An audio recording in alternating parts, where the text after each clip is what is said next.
The ruins of the Grenfell Tower still stand as a reminder of one of the worst tragedies for the country in decades. 71 people lost their lives in the fire. Half a year later, Londoners still gather here at Notting Hill Methodist Church every month. We're here to pay respects to the victims of the Grenfell tragedy.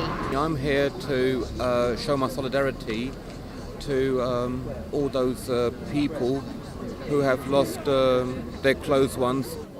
Hayat lost 3 members of her family. They were living on the 19th floor of the tower.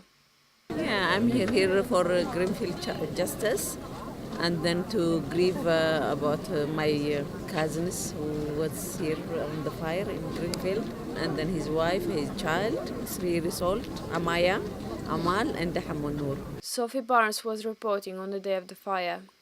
I spoke to people who knew people in the building, and they were just, very anxious. At that point, they didn't know if they were safe or not. Quite angry, some of them, because they felt like they'd been ignored. They felt like issues had been raised about fire safety and they hadn't been dealt with.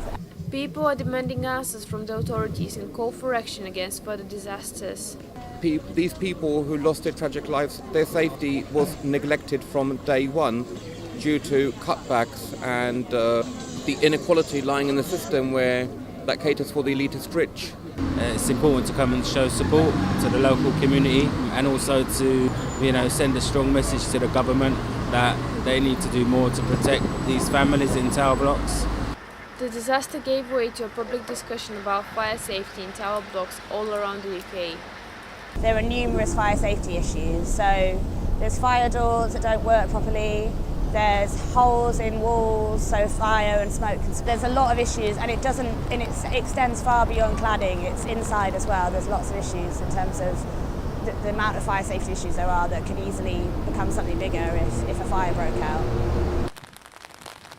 And there is still a discussion of who is to blame for the tragedy. I think it's really hard to tell because there's so many people involved. I think they're looking into about 300 contractors, more than 300 contractors who worked on the Grenfell Tower at various times. And so I'm hoping that with the inquiry they will kind of drill down into it in enough detail that they can say, okay, this person put the cladding on and they knew that it wasn't safe.